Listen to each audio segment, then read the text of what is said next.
this shit. Got my fucking stomach in, never eat a fucking again. Better pray for all my sin, I don't feel no pain again. Fucking quit, got my fucking stomach in, I don't need a fucking again. Suffer now for all my sin, never feel no pain again. If I'm what I eat, then I must be nothing. If I'm what I eat, then I must be nothing. If I'm what I eat, then I must be nothing. If I'm what I eat, then I must be nothing. Waking up like I ain't broke. All I need's a fucking smoke. While I fucking walk, drink another fucking coke. Food just make me wanna choke. Got my stomach all like smoke. No, that's not a fucking joke. Clear my plate, I'd rather croak. Extra shit like a bad plot. Mentally, all I do is rot. Feels like I've been fucking shot. Fuck this level when they set my lot. Why so fat? Why so fat? You so ugly, got no tats. Why so fat? Why so fat? Now you feel just like a mat. If I'm what I eat, then I must be nothing. If I'm what I eat, then I must be nothing. If I'm what I eat, then I must be nothing. If I'm what I eat, then I must be nothing. Feel so nauseous, I can't eat. All I want's to fucking sleep. Put it out, that's not a leap. I won't, so I'd rather weep. Fuck this shit, I don't know why. Makes me wanna fucking die. All I do is fucking cry. You won't see me eye to eye. I ain't hungry, eat no steak. Want no bake for your cake. Fuck them bitches, they all fake. They just judge and want a snake. Bile in my throat when I see a fucking note. I don't want to fucking choke. All I need's an antidote. When I die, so she wrote. If I'm what I eat, then I must be nothing. If I'm what I eat, then I must be nothing. If I'm what I eat, then I must be nothing. If I'm what I eat, then I must be nothing.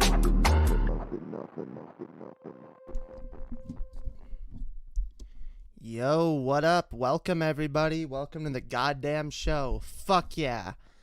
Fuck yeah, dude. Perfect fucking intro.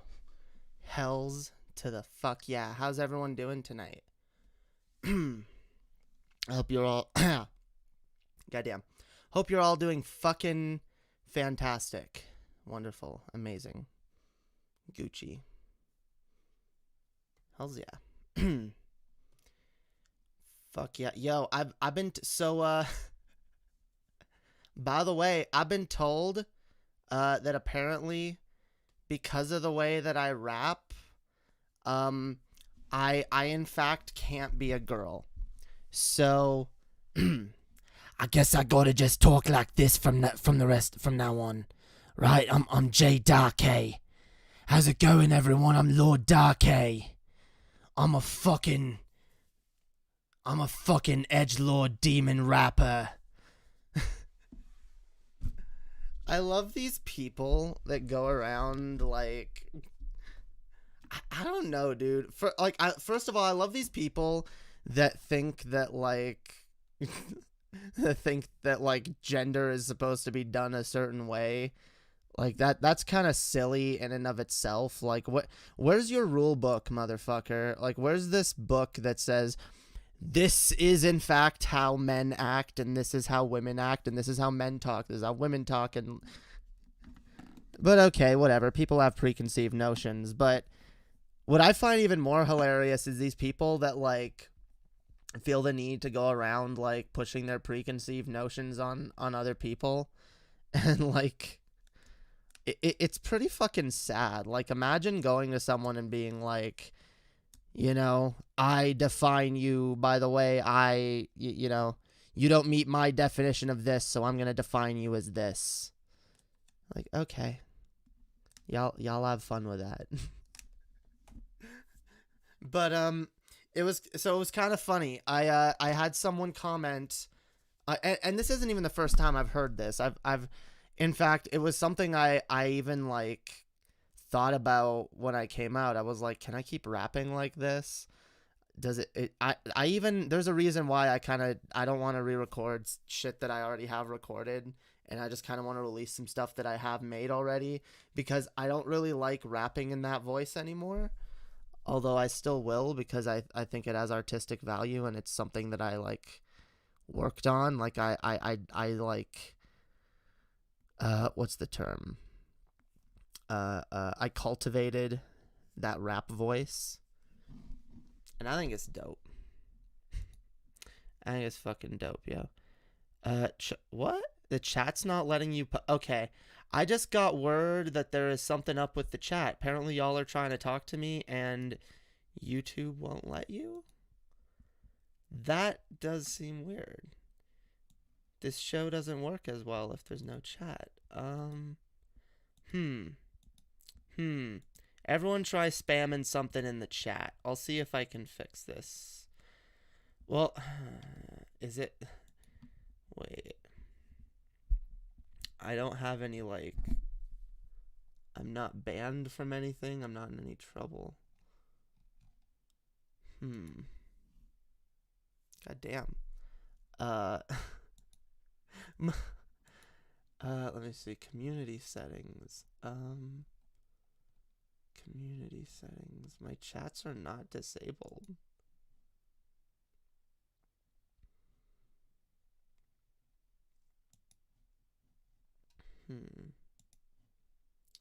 Yeah, it seems like the chat's not working. God damn. Okay. Okay. We're gonna have to, like, we're gonna have to come up with an alternative. Okay, because, yeah, that's weird. That's really fucking weird. Well, oh, let me see. Enable live chat. That is, hey, let me disable it for a second and then re-enable it. We'll see if that does anything.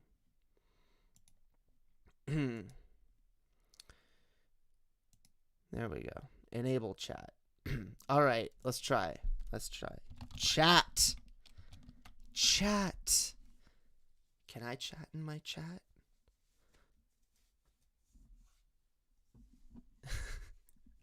What the fuck? Okay. You know what? Fuck that. We're gonna have we're gonna use the Discord. Oh, we already have something in Discord for that, actually. So okay.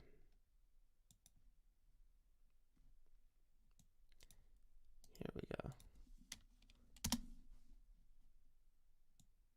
Okay, guys. So if you... Oh, it's working now. Okay, never mind. Okay, I was going to do... Okay. Never mind. Okay, we're good. We're Gucci. Holy fuck. That was weird, yo. That was weird. By the way, what was the name of the stream where you replied to your old Vine? My old vids? You mean my Vines or my... Those are on Patreon. Those are all on Patreon. So if y'all want to see that shit, go join the Patreon. Only $2. I know you're a patron, Rose Black. So yeah, go check out the Patreon. $2 a month gets you access to my Jamie versus Jay streams, my Drunken Colin shows, my a bunch of shit, and the first Drunken Colin show where TJ called in and got super wasted, and it was a crazy night. So yeah, all of that shit, all those shows for only fucking $2, yo. Go become a patron. I need more patrons. I do, yo. I'm trying to reach the goal of 20 patrons, yo. If we can get to 20, I will do... You know what? If we can get to 20, I will strip. I will fucking strip. Damn right. Not on camera, per se, but I will strip for you guys. And it'll be a very, very sexy strip tease that everyone will be able to imagine as it's happening. I can do it like right here. Like right now, I'm like flashing you guys right now. You can't even tell. So, yeah, that's probably a good incentive to look forward to.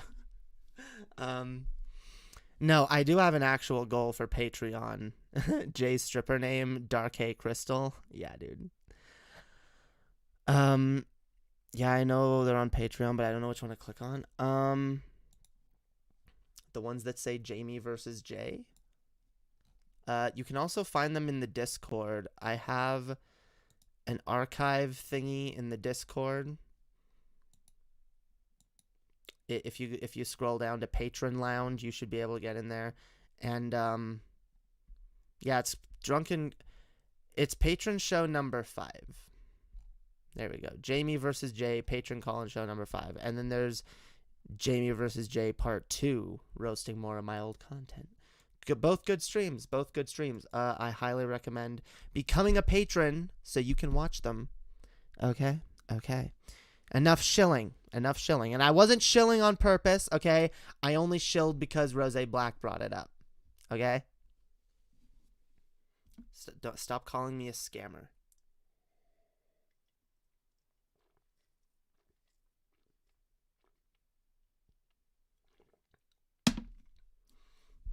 If I'm a scammer, it's only because I learned it from the best.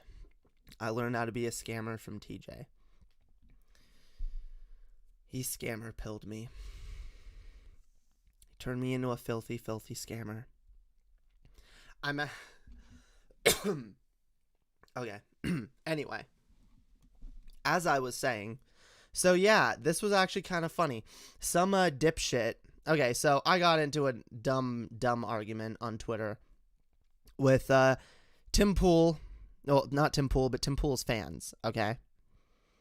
Because I saw Tim Pool. I don't even remember what he posted. It was just dumb. I took a shot at their audience. I took a shot at him and his show. I implied that they were racist, which I still stand by. I do think that Tim Pool comes to a lot of racist conclusions, and his fucking audience tends to hold a lot of racist positions. But that being said, clearly people don't like being called racist. Clearly people are also extremely transphobic over there, because a number of the people that I pissed off by really just saying one comment that I was sure was just going to fly under the radar anyway, which I probably should get used to not assuming that, because I mean, the bigger you get, the less shit flies under the radar when you say it. So, yeah, I guess, honestly, probably I shouldn't have engaged, but whatever. So people were coming over here, coming to my YouTube channel and commenting, and someone commented on both of my songs, and they commented on the first one. They were like, "Lol, you're a dude," and then they commented on the second one and was like, with a voice like that, I don't know how you can call yourself a woman. And I responded back, you know what? what's the term? I pwned his ass, okay? I was like, well, excuse me if a woman with a bigger dick than you is better at rapping than you could ever fucking hope to be. I'm sorry if that offends you. That being said, I'm glad to know that my rap voice offends you.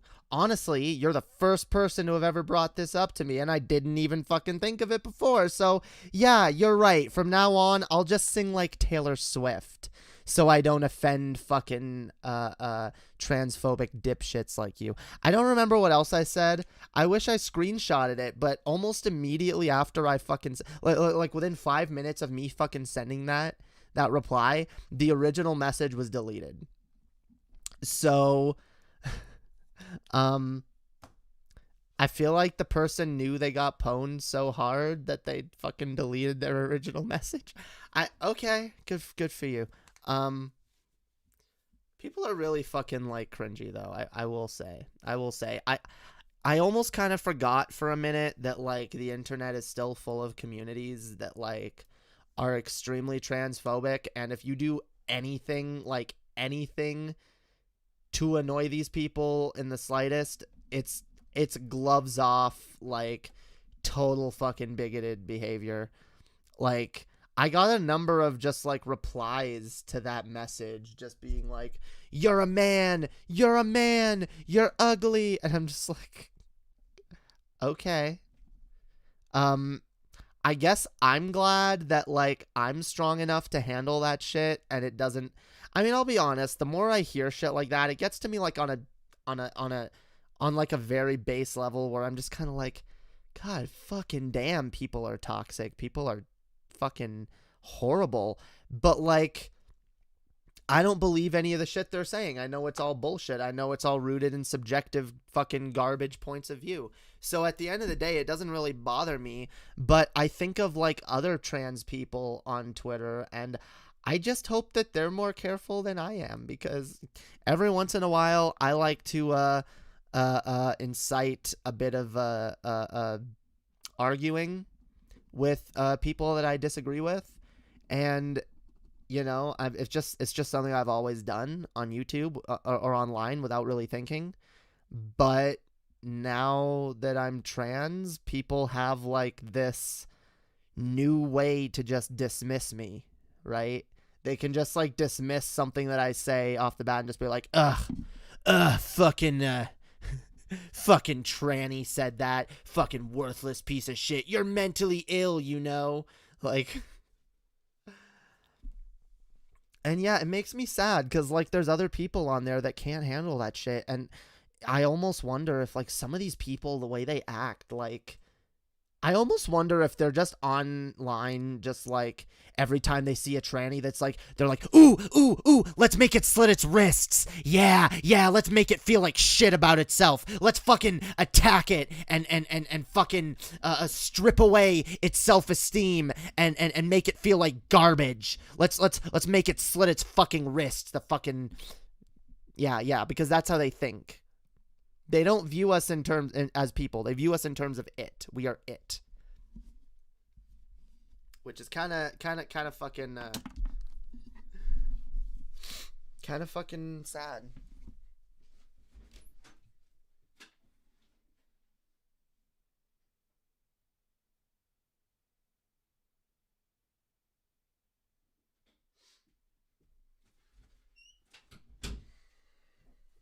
But yeah, anyway. Sorry, I had to grab something. Shame on you, Jamie. We're supposed to have unity, like great granddaddy Joe said. Stop bullying right-wingers. I know, right? Stop calling right-wing communities.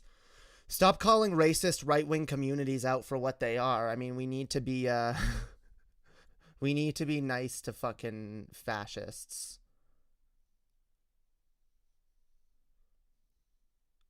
And don't get me fucking wrong, dude. Tim Pool simps fascism hard. He pretends he doesn't, but he does. Fuck Tim Stool. Engaging with Tim Pool fans is like eating garbage.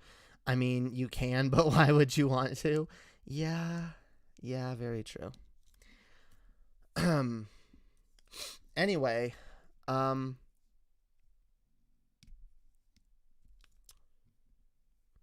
daughter said she was hacked, but I don't think we really need to talk about. Oh, I'm gonna get into that in a minute. I'm easing myself into it because I have a lot to fucking say about Kellyanne Conway and the whole fucking situation. But yeah, I thought I'd start with some lighter shit first, just because I know it's gonna make me mad. So I'm gonna be like really, because look, guys, I mean, you know, I have a history with child abuse. Like I have a history with that shit. It fucking hits close to home for me. So when I see fucking like horrible abusive situations, it's hard to not get emotional about it. But anyway, before we get to that, speaking about getting emotional, I just want to take a look at this because, look, there's a lot of people that get really fucking mad for, like, no goddamn reason. Like, none. Like zero reason. They just get mad. They want to be mad. Okay? And I notice a lot of this going on. And me and Annie, well, Annie runs the community. He has a DFF group on Facebook. But I'm a little bit active in there, and I'm a mod in there. So, yeah, we're kind of, it's an unofficial DFF Facebook group, but a lot of people went there when the official one closed down. So yeah, I've been seeing a lot of whatever. I know DFF's audience has a wide variety of political viewpoints, and I never silence any viewpoint. I'll approve pretty much any fucking post, as long unless like it's outright misinformation, or like. Or hate speech, I should say. Like if someone is like posting something that's even then I wouldn't really stop it. I mean, if someone's being like, you fucking, well, whatever. If someone's like throwing slurs at other people, then obviously that's a problem. But you know what I mean? I'm not someone to, I've never banned or I've never had to do anything. I've never taken any action there. Okay. That's my point. And I don't. I might someday, but I don't. Because they're pretty well behaved beyond that. But my point is, okay, there's a lot of people in there that I disagree with. And that's fine. We can all disagree. We can have different fucking viewpoints. I think that's important. But I'm just tired of this, guys. I'm tired of the Biden hate. I'm tired of the visceral, like, everything Biden, everything, anyone who likes Biden is garbage and blah, and fuck Biden, fuck liberals, fuck Democrats, fuck them all. Fuck establishment, look at us, we're fucking such performative woke lefties, aren't we? Okay. So, what I'm really sick of is shit like this, okay? So, this woman posted this, okay? And she said, "Why, yes, I am a 53-year-old woman who had her 60-year-old friend make a diorama of the inauguration so my Joe and Kamala dolls could be sworn in." And say what you will about it. You might think it's kind of cute. You might think it's kind of cringe. Okay? You might think it's both. I think it's kind of cute. It's not something I would do. But as I pointed out in my comment, I have spent hours on arts and crafts related to Pokemon, as well as like Harry Potter and Kingdom Hearts, okay? I've spent hours making like arts and crafts projects in the past for things that I enjoy, okay? Like, I don't see this as being inherently any more cringy. But then I go on to say, look, let people do what makes them happy. People really need to stop trying to spread their cynicism across every corner of the internet. And I'm serious about that. Like, this is some innocent shit. This is some like middle-aged woman who like is happy that the candidate that she voted for ended up winning, happy that fascism is no longer looming over America, that, things might actually be able to get better. God forbid if this woman is a fucking optimist and thinks, oh, wow, you know what? Maybe Joe Biden and Kamala Harris and their administration might get some good things done. Especially, never mind the fact that like all the shit that he promised to do and has already done in the last few days. Now, we can talk about the efficacy of executive orders all we want, but the fact is, Joe is doing what he can to like patch the fucking holes in the ship left by President Trump and his willy-nilly fucking misdeeds and whatnot. So, okay. Politics aside, okay? Because I really do think this squabbling over, oh, well, I think that Biden's effective and I think he's not effective and I think Biden's evil and I don't think he's good, whatever. I don't care. I don't care about that anymore, okay? Here's what I'm more concerned with, honestly, is the fact that can't we just let people be fucking happy? For 5 fucking minutes. Can't we just let someone have something without fucking like dogpiling them with negativity? Is that allowed? Agree with this woman, disagree with her, cringe at her on your own time. But goddamn, why does it need to be spread across the internet to make fun of this woman who did a thing? It was kind of cute, okay? She probably like missed the fact that she couldn't have gone to the inauguration herself. They weren't allowing people to just go. And she wanted to, we're all in fucking quarantine constantly.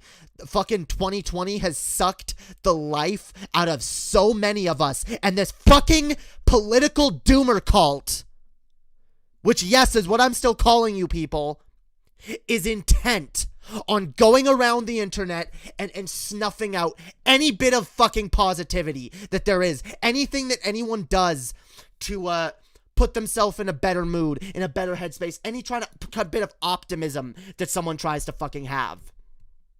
I'm done with that shit. Fuck you. You don't get to go around and spread your negativity like a little fucking cancer. You're upset that everyone else isn't as mad as you are? Tough shit, okay? Some people are just trying to get through the fucking day without fucking blowing their brains out. Because if we all thought like you people, like, oh my god, the world is doomed and we're all fucked no matter what.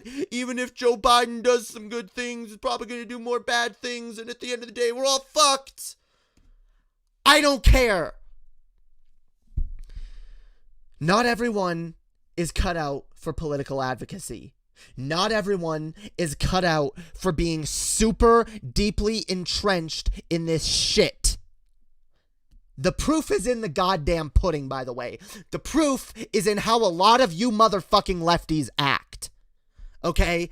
Clearly, a lot of you should just be out there talking about video games or whatever. Okay? Because you can't handle this shit. You can't. You can't handle getting invested in this shit without turning into a complete fucking doomer. And it's not healthy. It's not.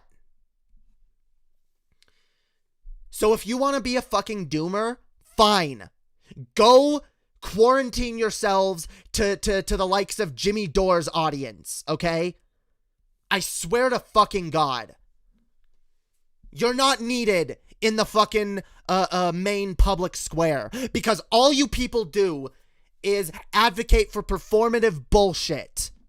There's never any fucking substance to what you people bitch about. It's always just nothing's good enough. Nothing's good enough. Biden sucks. We were never going to get Bernie in the first place, but the DNC fucked Bernie, and fuck the DNC, and fuck AOC because she sucks too, and she's not doing enough either. Nothing's ever enough for you people. And now, same shit. Same motherfuckers. We got Joe Biden is trying to push for a $15 minimum wage, and we got a bunch of fucking performatively woke lefties coming out being like, no, it needs to be $25 an hour. It should actually be $25. That's not enough.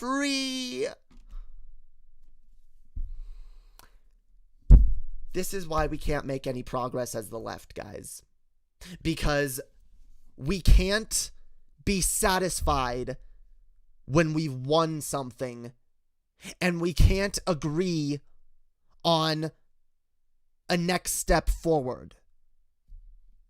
Even when most of us fucking unify behind, okay, this is the next step, $15 an hour minimum wage, that will greatly rejuvenate the workers of this country, that this will do a lot to improve conditions. But no, a bunch of cynical performative douchebags have to shoot the fucking movement in the foot with this bullshit. Now trying to fucking bitch that it's only a $15 minimum wage. Only $15.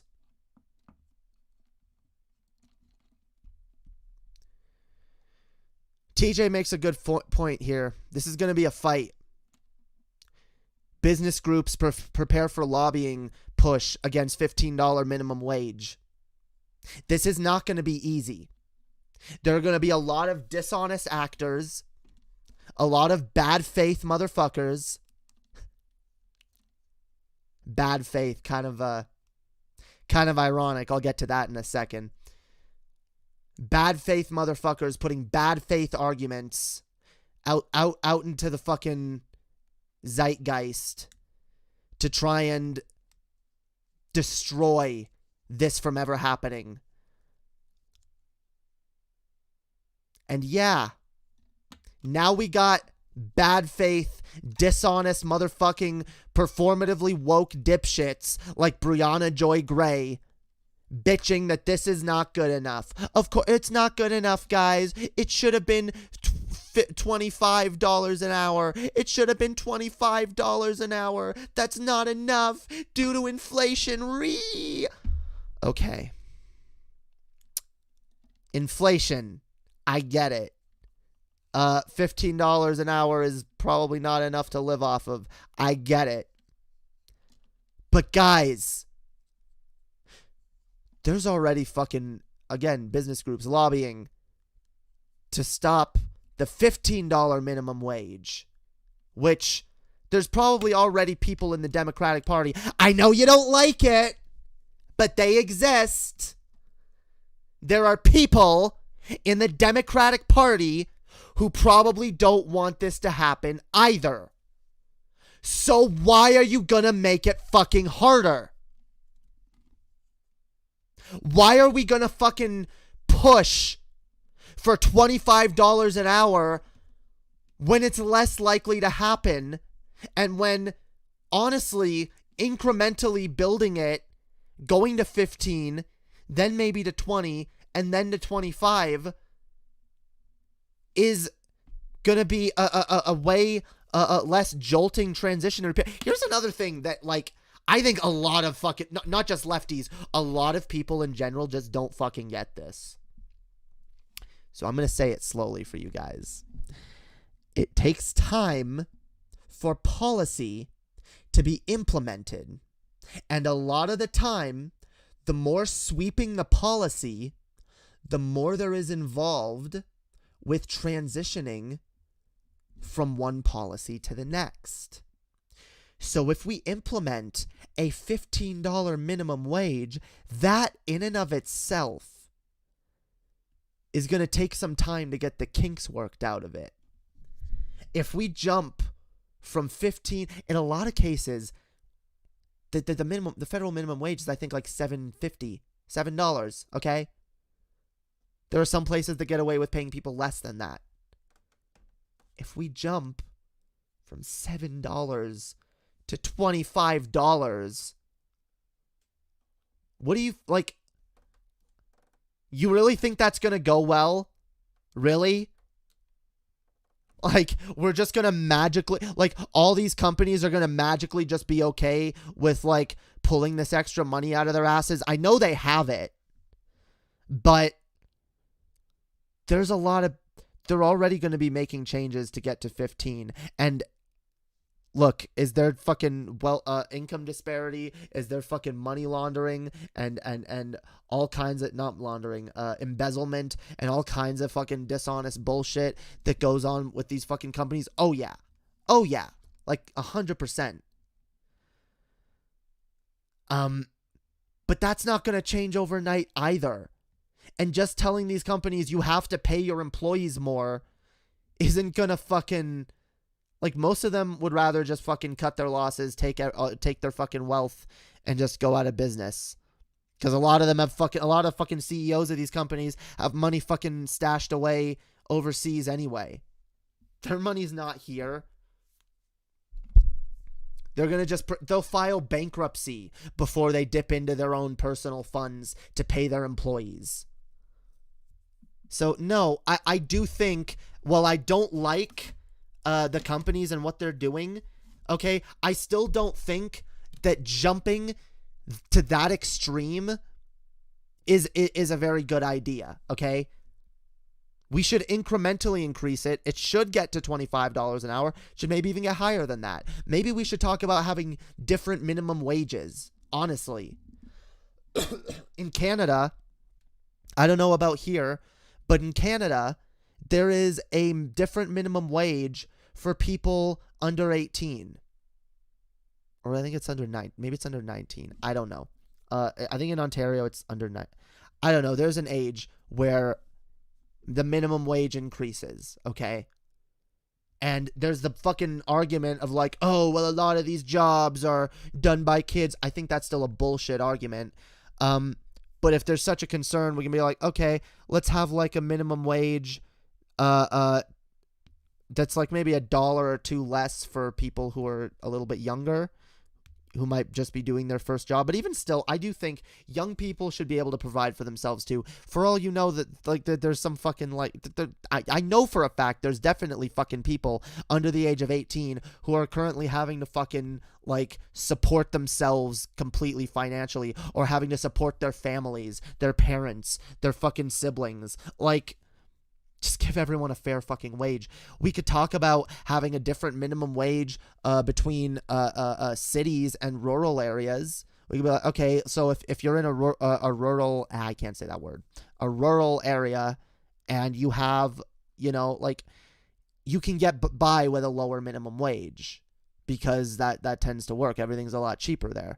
But like, in terms of overall, in terms of like this, I do think there should be a base minimum, and 15 is a pretty decent base minimum. A lot of jobs, by the way, a lot of wages, if your wage is already at or close to $15, it's probably going to go up anyway. If it's over, it's probably going to go up anyway to compensate. Like, everyone's wages will still go up, or most people's wages will still go up.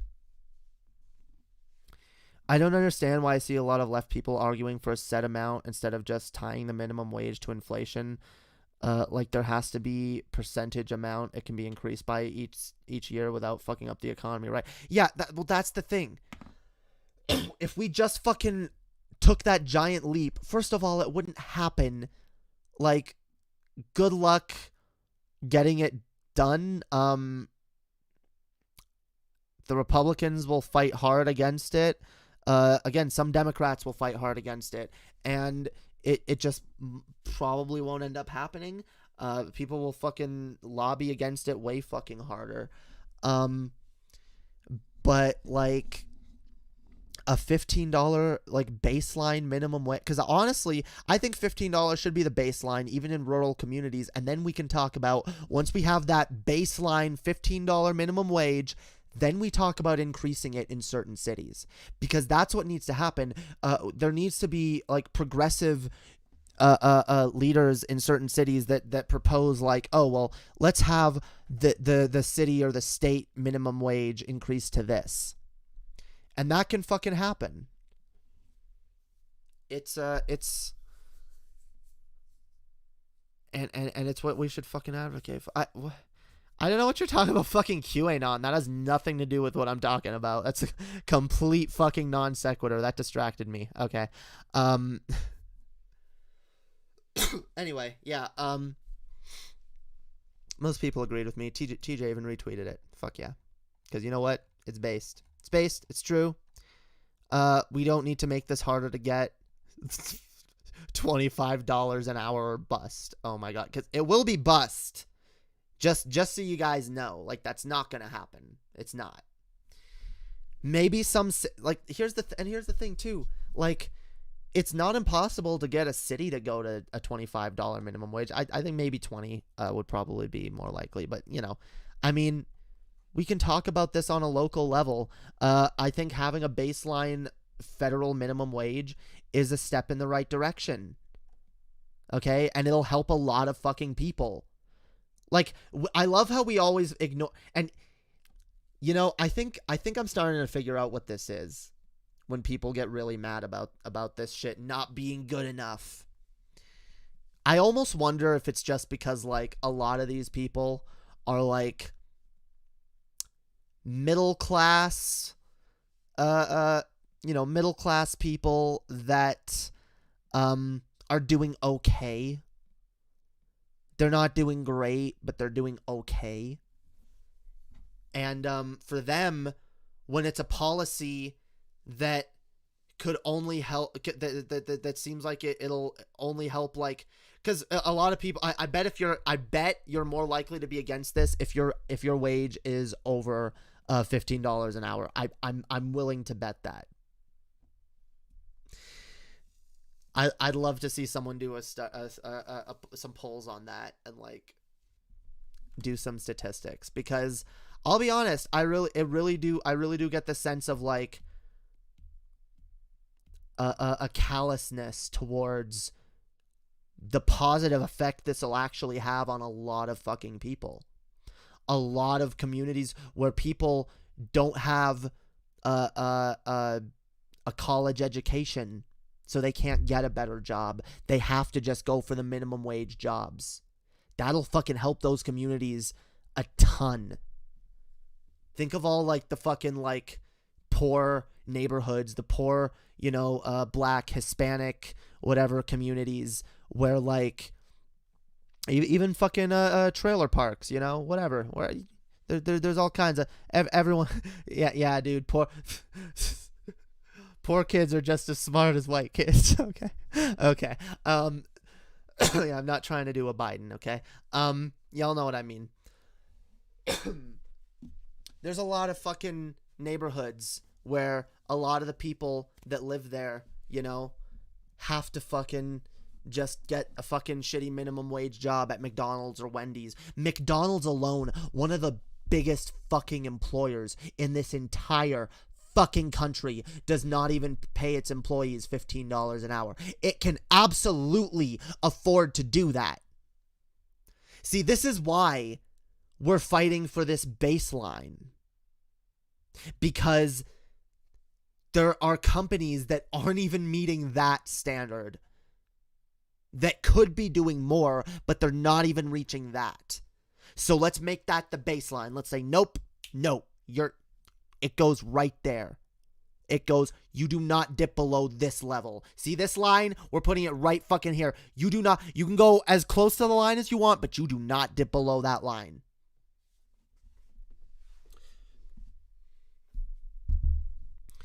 I think that's a good thing, and I don't think that's something that should be overlooked.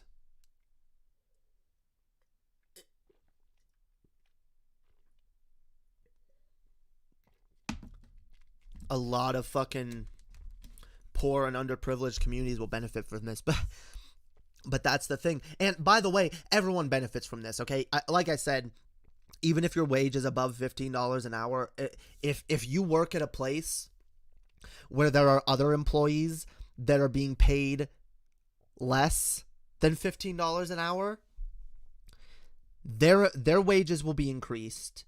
And if the company, depending on the company, some companies will be cheaper than others, but I do feel a lot of companies will raise their other employees' wages to compensate, because they don't want to have like the lowest level workers making the same as people above them.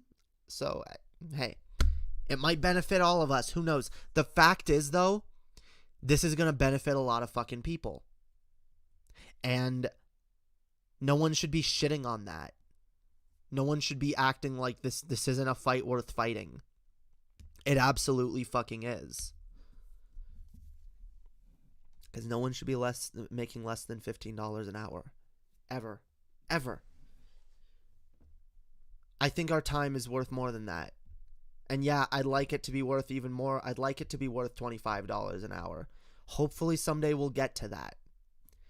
But guys, we cannot get fucking so impatient that we shoot ourselves in the foot and make it impossible to get any change done. Because all we're doing is screaming that the change that's happening isn't good enough. I think actually getting change done, getting things done, making things happen, that's what's important.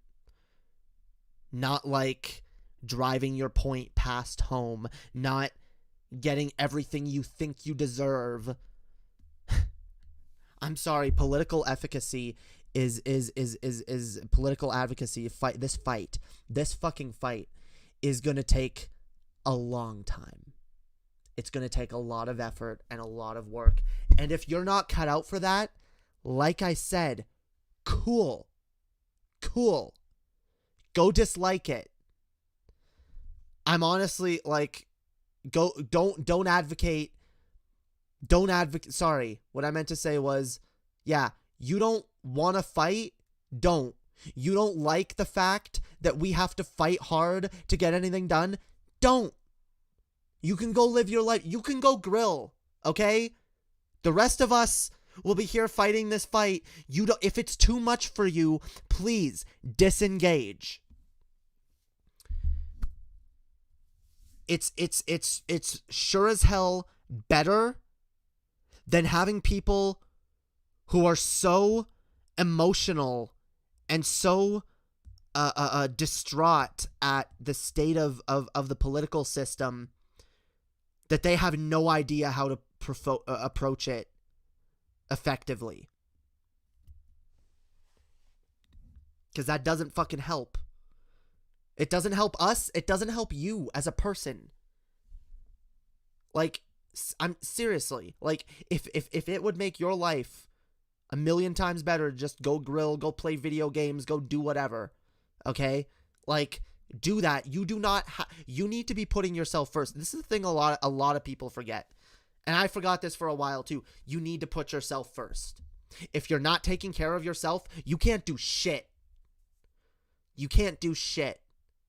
That's why I don't do these, like, I could do these shows earlier, but I would have to, like, give up some of my, like, me time. Like, I need some time every day to, you know, either, like, sit out in the garage, smoke, listen to some music, or, you know, sit in here and, like, watch some fucking shows or something, you know? You know, lately I just like sitting and just watching, like, some comedy, you know. It's fun. It makes me feel better. It makes me, like, it's a nice distraction. And, like, that's something we all need. Everyone needs an outlet. If your only outlet is politics, find a new hobby. I'm serious. If all the shit you watch on YouTube is people talking about politics, find some new YouTubers. Find some shit that is low stakes but interesting. For example, I've been really into a channel lately called Council of Geeks. She is a mostly a Doctor Who reviewer, a trans queer person that is pretty fucking cool. Pretty fucking cool. I really like her. And I enjoy her takes on Doctor Who and shit. And I've just been watching that. I'm like, yeah, here's a YouTube channel that I can watch that the stuff, even if the person, even if she's, like, ranting and gets really, really mad at one point, like, at least I can be like, you know, the stuff we're getting mad about is not, like, there's no, people's lives aren't at stake. People's livelihoods aren't at stake. This is about, like, nerd culture. And everyone needs some shit like that. Everyone needs some shit like that. Literally everyone should go to the woods once a week. Everyone. Well, I don't know about the woods. I don't actually have the woods near where I live, but there's, like, a big like, open, like, deserty area with, like, a bunch of cactuses and shit. And, I like walking there every once in a while. I like going for a nice walk, you know, just taking in the nature. And, yeah, it can be relaxing. That is true. Taking walks is very good for you. Very, even when I lived in the city, you know, I walked outside. I walked up and down the streets, and I'd go to the park every once in a while and go to the woods, you know, like, hell yeah. Like, that is so good for you. Like, a lot of people, I'm sorry, like, the old, like, the, you know, oh, mom wants me to go outside, fuck her, no, I want to play video games. Like, there was a reason our mothers wanted us to go outside, okay? Like, there is some wisdom behind that. Like, I remember my grandmother, like, desperately trying to get me to spend some time outside, and I just wanted to spend all my time in the basement. She was like, oh, it's such a nice day out. And I was like, but I'm in the basement playing video games. She's like, but you're not getting any sun or any air or anything ever. And I'm like, I don't care. And, like, I was, like, way more depressed back then and way more, like, angry and bitter and easily annoyed. And, you know, like, the more I find myself, like, going outside, experiencing nature, just going for a walk, you know, yeah, it's good. A lot of people, like, I should switch to this. God damn it, I gotta change the color of that. Yeah, a lot of people like get really fucking like entrenched in a lot of toxic shit. Cause guys, like, don't get me wrong, like fucking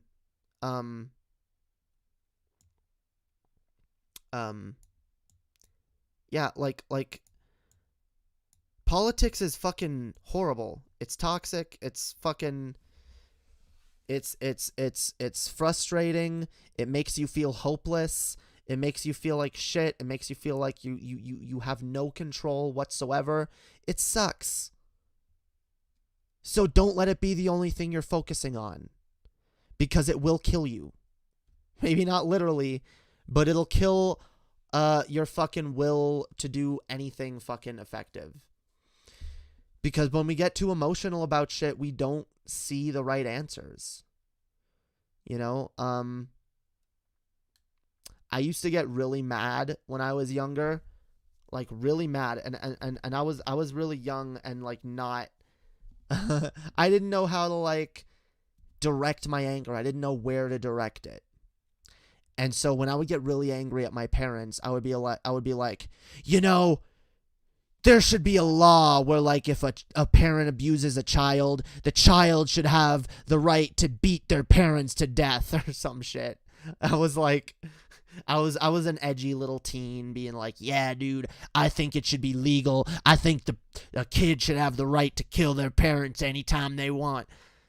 And over time, as I got more mature and less emotional about the situation, I looked at it a little differently, and I thought, okay, well, this is still a problem, and it still needs to be approached, and that's why I ended up at, you know, my position evolved over time to where I'm like, well, okay, I think parenting classes, right, should be mandatory in like high school, and I would like. And I like to talk about the idea of there being a parenting license, same as how we have a driving license. You know, if you want to bring life into this world and raise a child, you should be able to prove that you have half of a fucking idea what you're doing when it comes to raising a child. I think that's extremely important. I think,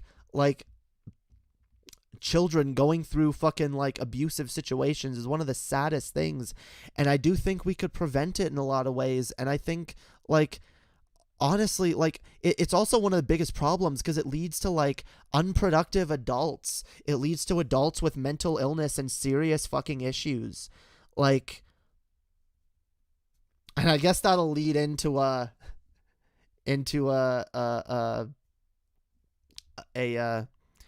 thing that I'll get to next, which touches on the child abuse thing. Well, actually, let me see. Am I done on this topic? Yeah, I guess I'm done. Okay. I've done it to death. So let's talk about Kellyanne Conway. So Kellyanne Conway should be in jail for a lot of reasons. Like, a lot. Like, the very fact that she was Trump's press secretary, I mean, she is probably culpable for a lot of his crimes. Probably deeply involved in some deep corruption. But there's something in particular that she's done lately. In case you haven't heard, and I'm sure you all have, Kellyanne Conway, whose daughter has been outspoken against her mother, who lied to her and her family about testing positive for COVID over the holidays and infected her and others with COVID knowingly. And she's been outspoken against a lot of things on her mother. And so last night, I think, we got the news, it was all over Twitter, that Kellyanne Conway apparently posted her 16-year-old daughter's nude photos on Twitter publicly. Now, we can talk about her intentions and what might have been done to provoke her, all you want. Actually, we can't. We won't. I'm not engaging in that shit. Because I want to stick to the facts. Fact number 1. Kellyanne Conway was clearly in possession of naked photos of a 16-year-old girl. Something that I'm willing to bet she herself didn't think was a problem because, oh, well, it's my daughter. Which shows a pretty cavalier attitude towards, well, this is something that I've said is a problem for a long time. Conservative parents don't understand sexual boundaries in a lot of ways.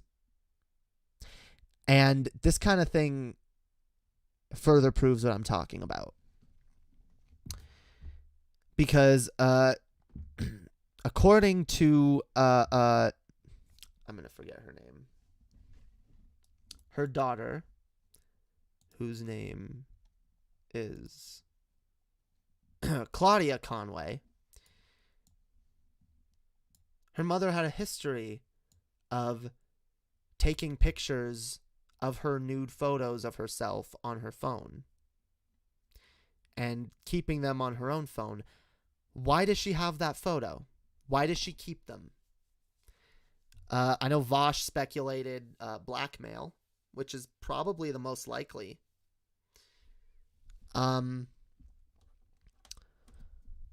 But aside, it doesn't matter. It doesn't matter, right? Any person who was caught, any non rich, powerful, famous person who was caught with an instance of child pornography on their fucking phone, much less distributing it, would be facing, isn't it 5 to 10 years per photo or something? I don't know, it was something like that. Whatever. There's some specific like minimum amount of time that you get per photo, or get this, per frame of video. She's lucky it wasn't a video, okay? Because if it was longer than like 10 seconds, she'd be in jail for the rest of her life. Or, I'm sorry, no, she wouldn't be, because she would use her rich and powerful connections and friends to like pull some strings with the police to make them completely ignore her daughter, and use her powerful connections to just pretty much make it all go away. Except now there's a mob on Twitter. And look, I'm going to say this. The upside to pieces of shit being in power, and there are a lot more pieces of shit like this. There is a lot more of this type of shit going on in plain sight. By the way, and we'll get into it in a minute, there is history of abuse here. I'm not going to play the specific videos, but there's apparently like videos where Claudia is streaming in her room or whatever, and her mom comes in and like hits her like on stream. And there's just apparently a lot of history of this shit. And I don't feel comfortable playing some of that, but I will play the statements that she put out in just a minute. But look, the upside to having like people like this in these positions is that they also have like more eyes on them, and that we're actually able to like shame them or create enough of an online mob to call for some sort of action to be taken. And I'll be honest, guys, as someone who grew up in an abusive household, nothing makes me happier than to see a righteously angry mob calling for the head of a disgustingly abusive mother. Which is why I have mixed feelings about what Claudia Conway has since put out.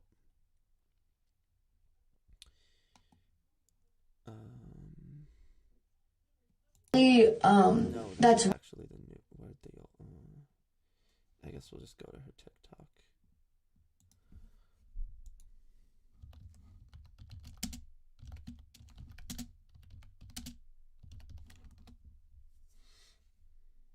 Where is it?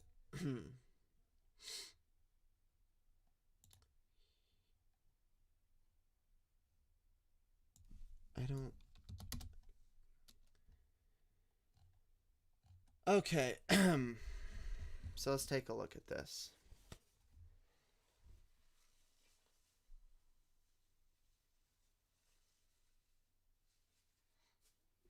Actually, okay, here's what I'm going to do. So,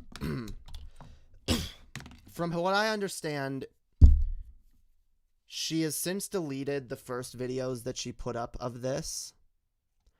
And I know Vosh chose not to play them out of respect to her because she deleted them. But I'm going to say this. Based on my assessment of these videos, I believe that this girl is under duress. I believe that she was forced to take those videos down and that she was forced to put up the subsequent videos. So I think it's important to take a look at her mindset when this happened.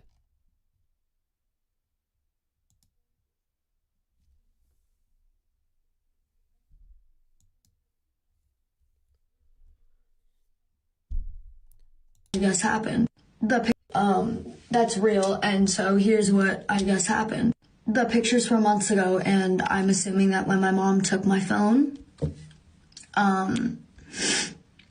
anytime she's taken it, because she takes it all the time, she took a picture of that, so that was on her phone.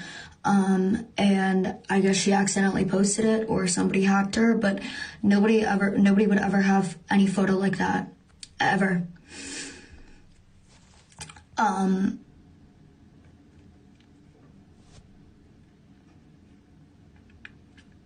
So Kellyanne, you're going to fucking jail. Apparently. So there was another one. Oh, is it here? I don't know. I'm shaking. I don't know what to do. Nobody would ever have that photo. Ever. It was on my phone. I don't think I've ever sent it to anyone. So I'm assuming that my mom took a picture of it to use against me one day, and then somebody hacked her or something. Because there's no physical possible way that anybody would have that photo of me. I'm literally at a loss for words, and if you see it, report it.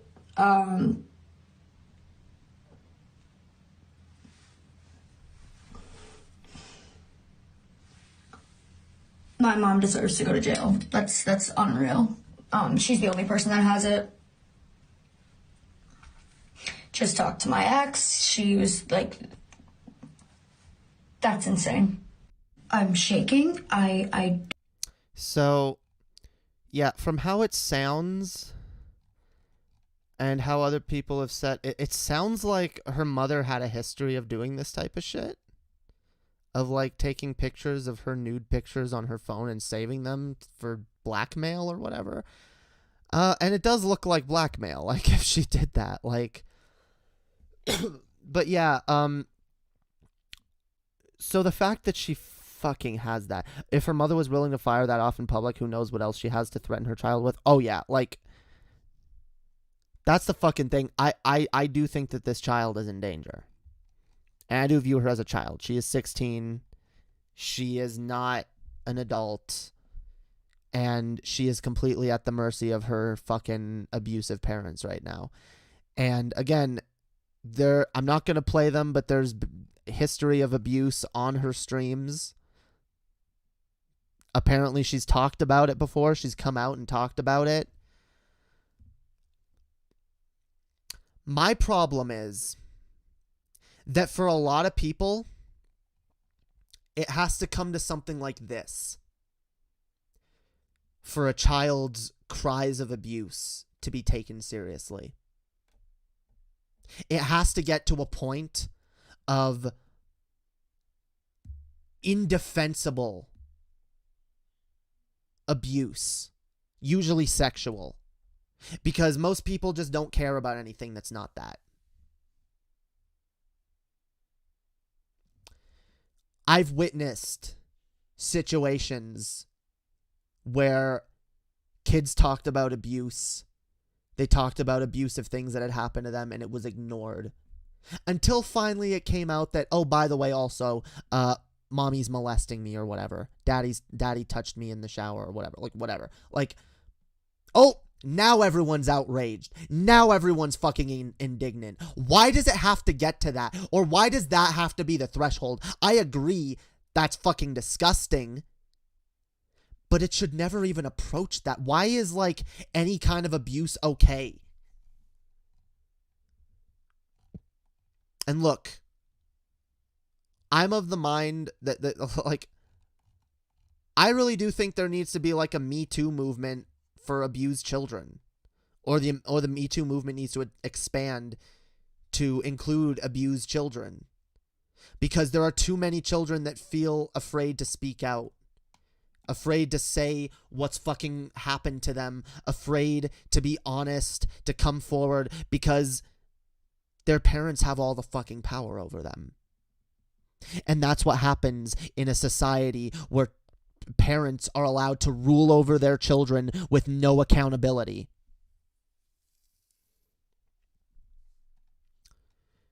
So here's the videos that she's put out since. And these videos seem very different. And I'm kind of not buying them. So let's take a listen. It only hurts us. Wait, I have to, okay. Let me just reset the page because it's like... Please stop calling authorities because it only hurts us more than it helps us. Helps us. Okay, hang on. Actually, I'm gonna play that one last. Friendly. Wait. Go away. Threats and whatnot is... I hate TikTok. Please stop calling authorities because it only... No, wait. I was distraught and very, very upset, and I acted irrationally and impulsively, and it is something that I do regret. I know that my mom would never, ever post anything to hurt me like that intentionally, and I do believe she was hacked. On another note, I want to apologize for making all of this public, and the best option right now and the best path right now for the both of us is to get off of social media and work on our relationship. Before you guys, like I said, yesterday when I was made aware of the situation, I was distraught. Like I said in my last video, I will be taking a break because social media is a really dark place. And okay. There's a lot here. There's a lot fucking here.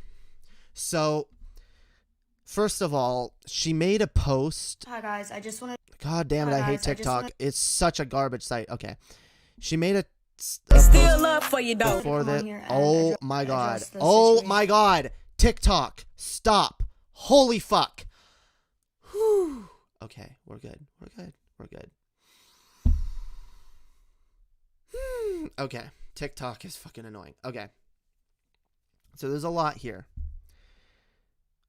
I don't know where it is, but she made a post saying that if I say anything in the next few days saying I'm taking a break from social media, don't believe it. It's bullshit. They might make me disappear or whatever, okay? So I want that to be kept in mind as she's now saying, I'm taking a break from social media. I also want it to be kept in mind that, look, there is a power dynamic between children and parents. And this particular phenomenon, I've experienced it. Where one minute you are just so done with your parents and their disgusting nature. You are just sick of them. You're sick of the abuse. You're sick of the fucking lies. You're sick of the bullshit. And you're done. And you want to expose them. But then there start to be consequences to actually taking action against your parents. And you become afraid.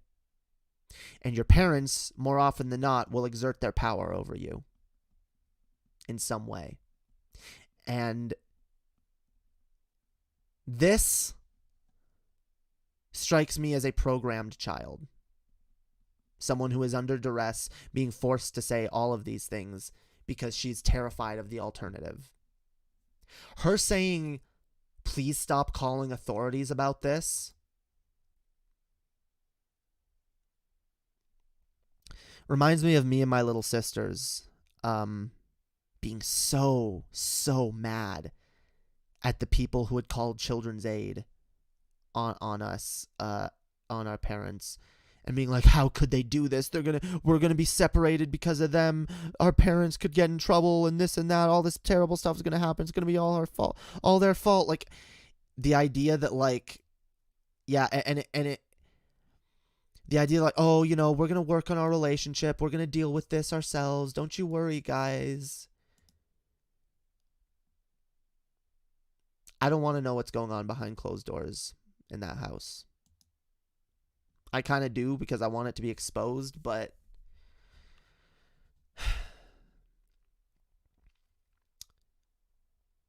it really makes me sad to see this. Because, again, not just me and my sisters, I've watched many children defend abusive parents because they're afraid of consequences. They're afraid of action being taken. They're afraid of their parents getting in trouble. They're afraid of their parents hurting them. And in this case, her mother is probably just powerful enough to avoid this shit. Apparently the cop didn't even fucking pay it any attention. The cop didn't immediately slap her in handcuffs for being in possession of child porn, let alone posting it. Like, you'd think a fucking cop would be like, okay, you're under arrest and we're going to look into this. Like, you clearly posted this, came from your account.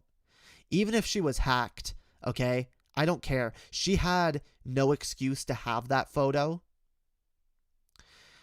In the like, and there's no reason other than blackmail, but even any alternative would be bad. Like, it doesn't matter. Either it's blackmail or she's sexually attracted to her child. Either way, that's illegal. But she's Kellyanne Conway. Worked closely with the former fucking president, which I think honestly should give you less credibility at this point.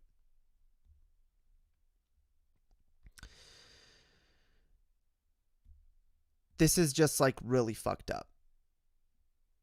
And like I said, was clearly a lot of people have come out and said, like, she was talking about abuse long before this. It had to get to this point for anyone to say something, and for the internet to be calling for her head. And I'll be honest, I mean, I really disagree with her fucking here saying, like, stop calling the authorities, stop calling the authorities. Because if I could go back to a younger me who didn't want the authorities called on my parents, I would slap them and be like, no, this is for your own good, you little fucking dipshit. Yeah, I'd slap that shit out of myself so fucking quick. I swear to God. I swear to God. This is going to have, all of this is going to have, like, a deep and lasting effect on this girl. None of this is okay. And this mother needs to be fucking held accountable. More parents need to be held accountable. Children are born into situations every day where they don't feel fucking safe. They're allowed to stay in those situations. People around them turn a blind eye. Or they say, that's not abuse. Or that's not as abusive. Or they make excuses for it. It is sickening. There is no excuse. None. As a parent, you should be the person that your child trusts above anything. You should be the person that your child can go to with anything. You should be there to protect them and take care of them. And if you ever fail to do that,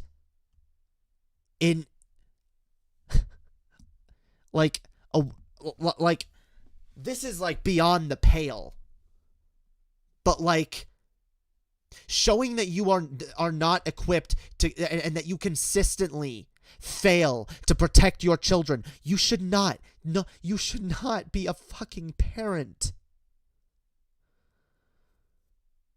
Which is why I will never stop advocating for a fucking parenting license. Yeah. Fuck you. No one should be allowed to just bring a fucking new life into this world with no one to fucking answer to. It shouldn't fucking happen. There's no accountability in private households. We use the excuse of, oh, well, it's a parent. They're allowed to raise their child however they want. No.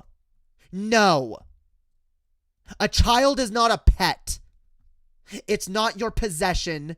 It's not a commodity. It's a child. It's a human fucking being. You know what sickens me the most? A lot of these shitty parents hate their own parents. They have shit from their own childhood that's traumatized them, or that fucking makes them fucking angry to this day, but they don't fucking have any goddamn empathy for their own children. And it makes me fucking sick. More people need to stand up and speak out.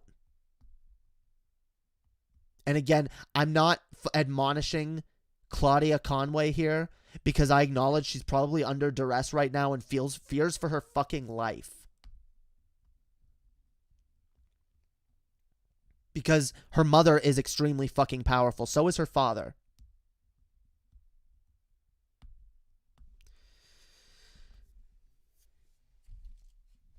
Abuse is abuse, and it should never be fucking tolerated.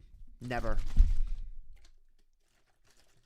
I'm tired of the excuses, yo. I'm fucking done. I'm tired of it.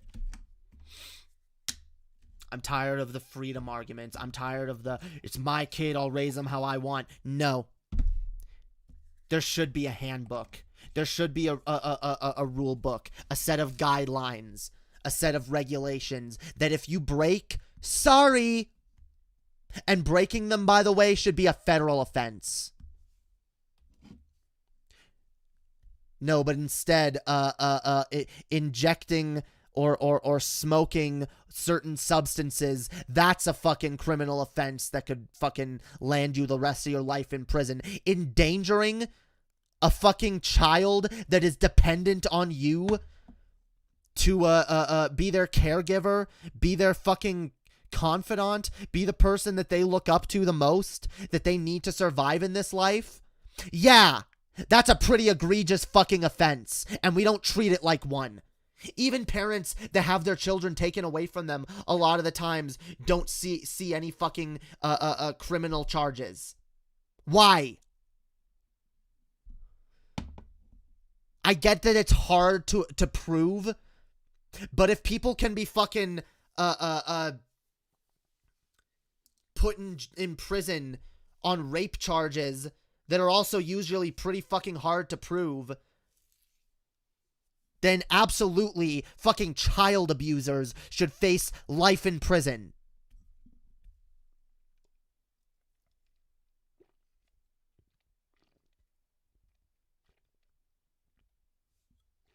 If I had any If I had any legal recourse, I sure as hell would have fucking put my parents in prison. I couldn't. Don't know if I still could somehow, but like I was the fucking few things that the shots that I had to like get any of even my fucking story heard, people in my family fucking prevented me from doing so. Because of this fucking bullshit notion that is clearly going on here when she's like, oh, just let us work on our relationship together. This fucking backwards ass notion that like, no, these fucked up things should be dealt with in family. You know, we shouldn't involve any legal authorities or any outside people. No, fuck you. The insular nature of the nuclear family unit is the fucking problem in the fucking first place. We get to have our insular little fucking castles where mommy and daddy can rule over the kids like they're little fucking subjects. And no one fucking questions it.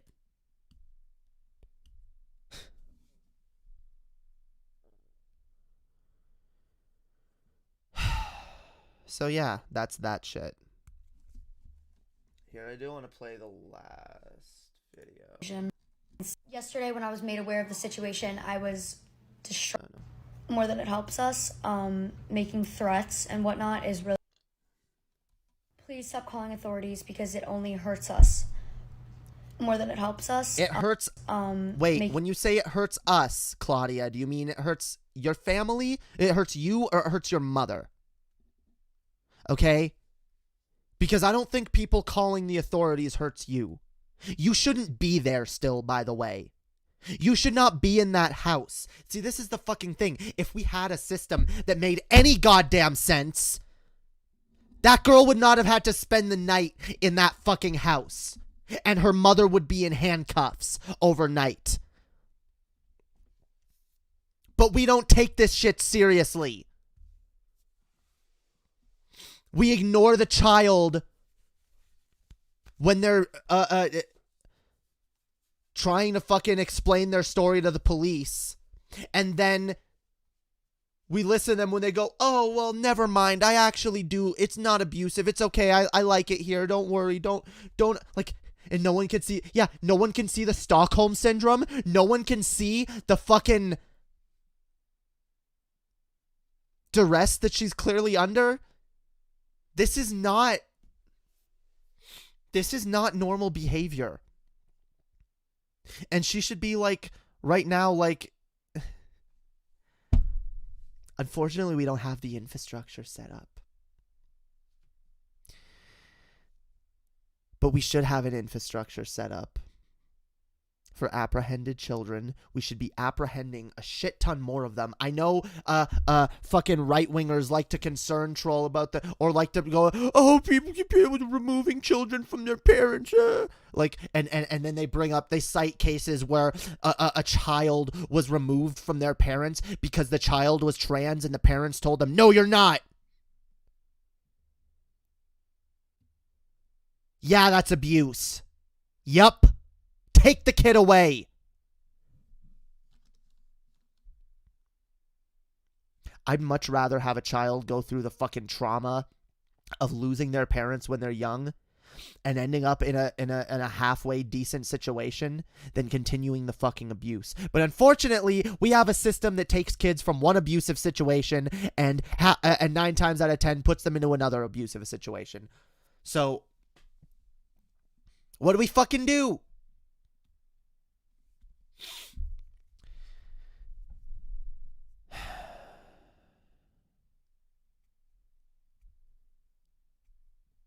A step would be funding children's services as a fucking necessity. Pouring funds into them, into there. Very important. You know, there needs to be more regulations when it comes to fucking foster homes and group homes and whatnot. There needs to be, in fact, there need to be people that are certified childcare workers.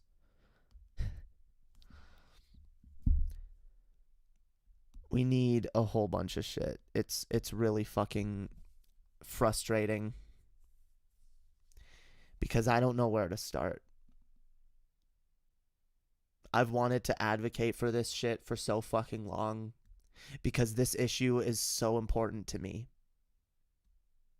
And I don't know where to start.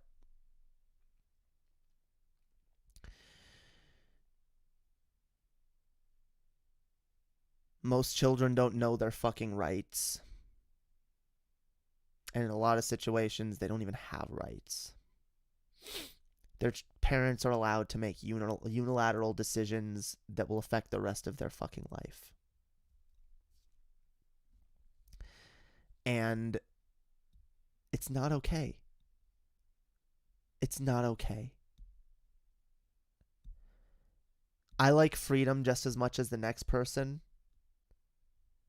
But I don't think that children living with authoritarian parents are okay. I don't think they're free.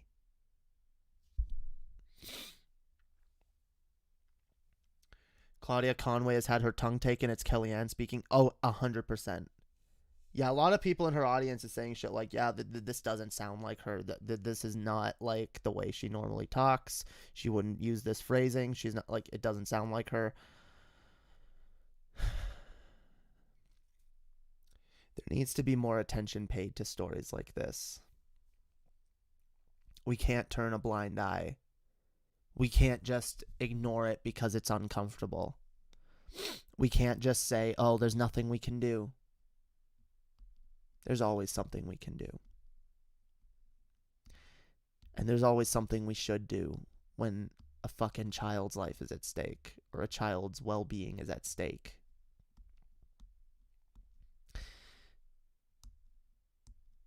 Because I'll be honest, yo.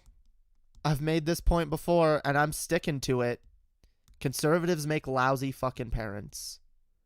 And that's not to say there's not shitty, horrible, left-leaning parents, too. But the conservative mindset, especially, is so fucking disgusting.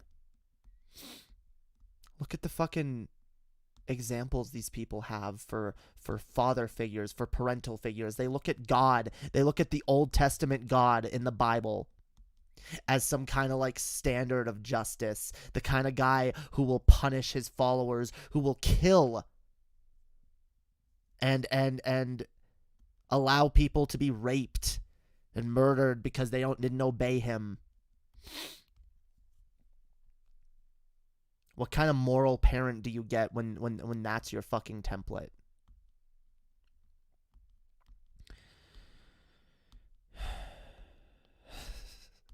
I am not advocating vigilantism. That is not what I'm saying at all. I want people to not stop talking about this.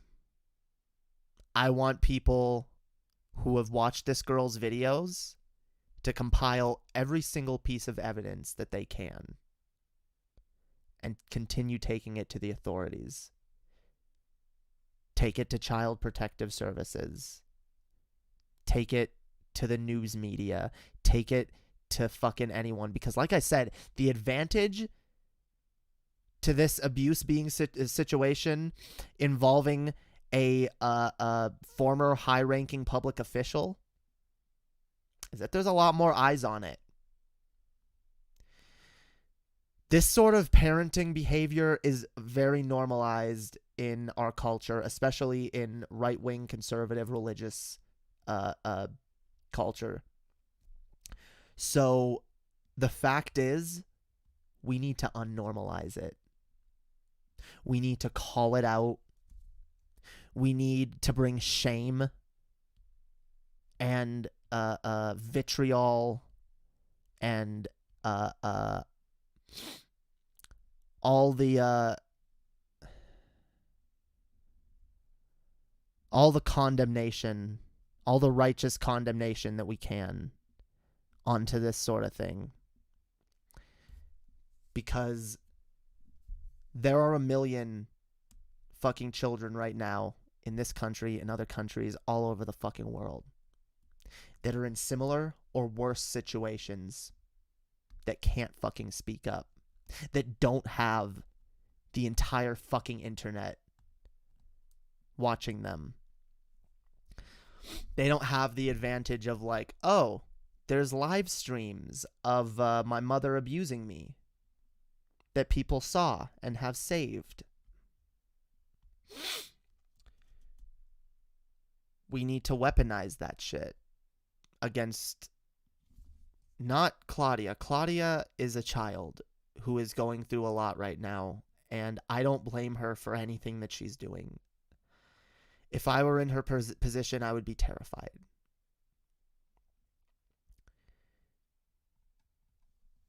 But Kellyanne Conway, wherever the fuck her dumbass bitch cunt face is.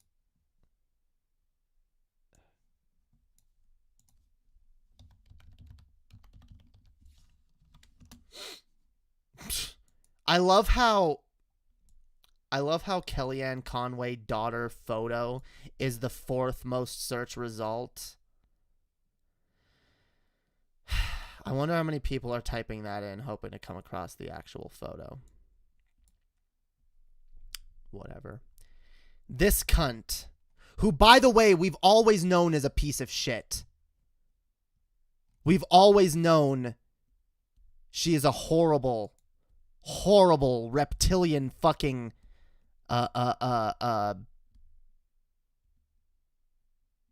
piece of shit, okay? She's evil. She needs to be exposed for what she is. And the rest of the fucking abusive piece of shit parents in America need to be shown that this behavior is not okay. And it never will be.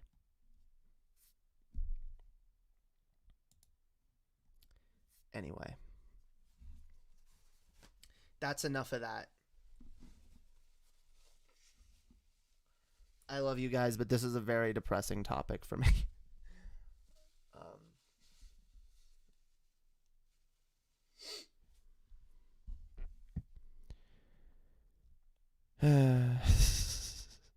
I know you're not advocating for that, just me having a raging justice boner. Well, fair enough. Don't let the raging justice boner control you, though, dude. A lot of political doomers do that. A lot of reactionaries do that. A lot of people do that in general. Everyone does it, where they just like get mad, and that's why like we have fucking retributive justice in this country rather than rehabilitative. And because I was talking to Chess earlier and I was just getting mad and I was like, you know what? Child abusers, they shouldn't even be thrown in jail. They should get the death penalty. Like all of them. All of them. No matter what. No. I was blowing off steam too. Trust me. Trust me.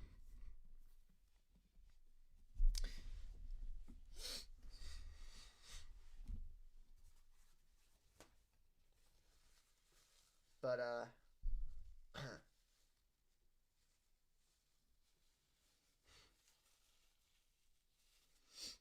yeah, clearly that wouldn't work, but I do think it should be handled it should be a way harsher punishment, and it should be a way harsher crime. Yeah, you said earlier to throw them in jail for life, but I knew that was just hyperbole for effect. Yeah, no, I mean, I want to reform the whole justice system, and yeah, even abusive parents can be reformed. Now, ones that aren't reformable, because there's plenty of people that aren't going to be rehabilitated. Yeah, throw those people in jail for life. Yeah. Try the rehabilitation first. Try to make them see what they did wrong. You know, still penalize them in some way. I mean, hey, you're still taking away their freedom and, you know, taking them out of their fucking homes and environments and shit. And, you know, you're going to try and put them in rehabilitation centers where you teach them. But yeah, if they don't learn, yeah, no, throw them in jail for life. Sure. I know of some abusive parents out there that are never going to be rehabilitated, that probably would end up in jail for life, and probably should. At the very least, they should be banned from ever having children again. That's the thing. Like, if you get charged with, like, serious, like, child abuse, child endangerment, or whatever, yeah, you shouldn't be allowed to have children, right? Why isn't there shit that, like, bars you from having children? Like, dude, legit, back in the day when when me and my sisters were all taken out of the house, my mother literally was like threatening to have another baby. Because she was like, oh, well, I'll just have another baby. And since all my other kids left me and were stolen from me, I'll just, and literally thought that, like, oh, yeah, I'm just going to be able to have another baby. And like, she probably would have. No one probably would have stopped her. They probably would have needed evidence of abuse before doing anything of that with that child. Because, look, the system is underfunded, and I know that's what part of the reason why it's broken. But that's why it needs to be funded more. Yeah, if sex predators are on a list, why aren't other serial abusers? Exactly. There need to be a fucking, like, yeah, a registry, a fucking abuser registry. Men who, or even women do it too, sure. But people who abuse their spouse, serial relationship abusers, yeah, put them on a list.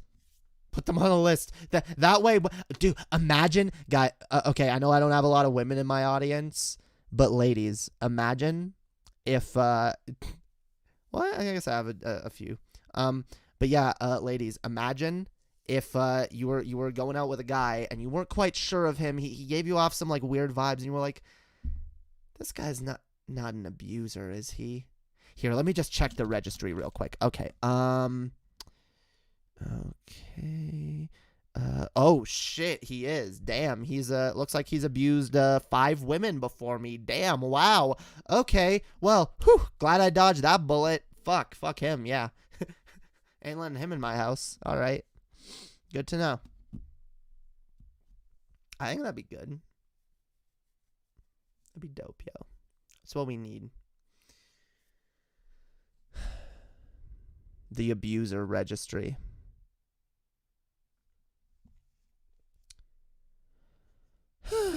Anyway, let's take a look. Well, what else do I have in my title? Oh, okay. Let's do a palate cleanser. And by palate cleanser, I mean something only slightly less infuriating. Let's watch Tucker Carlson. Well, Tucker, you got to go. No, not yet. Okay.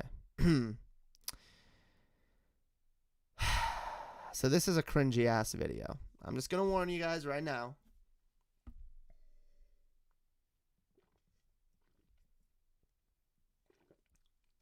Oh, by the way, guys, if you are enjoying this stream, make sure to give it a thumbs up. Also, subscribe and share the video on various social medias and become a patron for only $2 a month. Fuck yeah. Okay. Continue. I love you guys. I love you guys. Okay.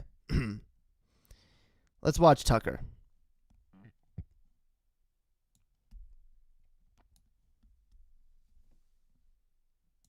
Well, Tucker, you got to go address all of our thousands of students.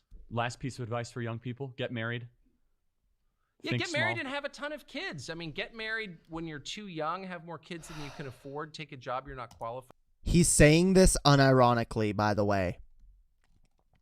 This video is titled Tucker Carlson's Amazing Life Advice. This is amazing life advice, guys. Let's listen again. I mean, get married when you're too young, have more kids than you can afford, take a job you're not qualified for, live boldly, stop getting high, stop doing anything. Stop getting high. I love how he has to throw that in there. What if me living boldly involves getting high? Like what? What are you talking about? Like that okay. In other words, don't live boldly, live how I want you to live. This is what I fucking hate about conservatives, yo. They have like this such like bullshit essentialist take on like how life has to be lived.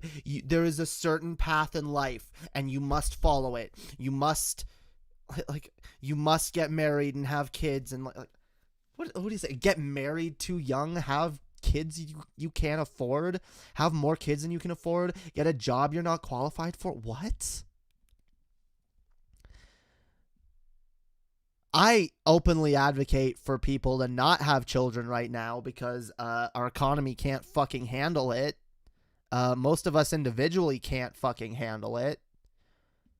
But you don't care. You don't care that the system is bloated. I love how Mr. Oh, welfare is bad and you know, oh, we can't afford this and we can't afford that, but we can afford people to just bring in more lives, more fucking kids, more mouths to feed, more kids than they can afford. We can afford, and this fucking, oh yeah, get married too young. Like, oh yeah, you got to get married when you're super young. Can't like wait until you found someone that you know but well enough, or that you like, can't wait until you know the person or have like met enough people to know who you want to end up with. No, just marry the first person that's fucking interested. Okay. See, this is the thing. Conservatives, again, they're deeply unhappy people. They're unsuccessful people. They're fucking idiot people. Most of their lives are shit, and they want everyone else to have a shitty fucking life. Like, and Tucker has a lot of money, okay? But I bet you in his personal life, I bet you he's not fucking happy with his wife and his kids. I bet you he's got his fucking family issues. Like, I mean, I bet he's just as much of a piece of shit as Kellyanne Conway, honestly, as a parent. Maybe not quite as much, but I bet he's a fucking abusive parent too. Conservatives tend to be, okay? Conservatives tend to think that abusive behavior is just okay and acceptable.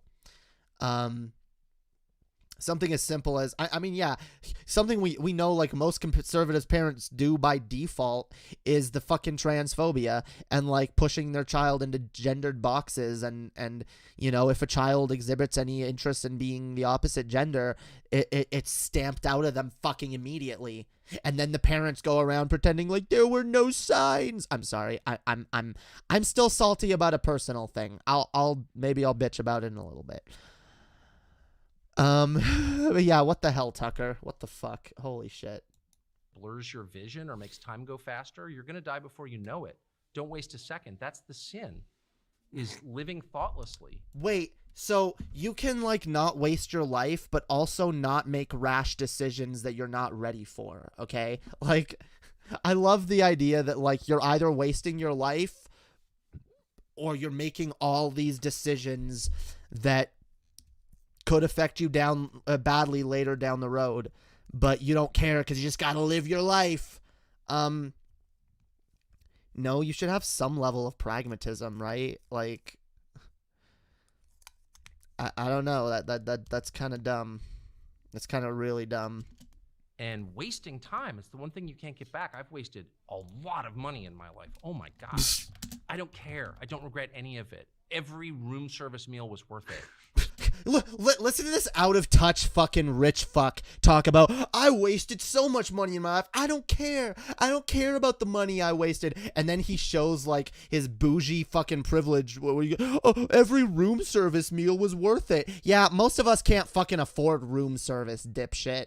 Okay? Most people can't afford to just waste money and go, I don't care that I wasted $10,000 on a fucking boondoggle that didn't end up making my life any better. What's $10,000? It's just money.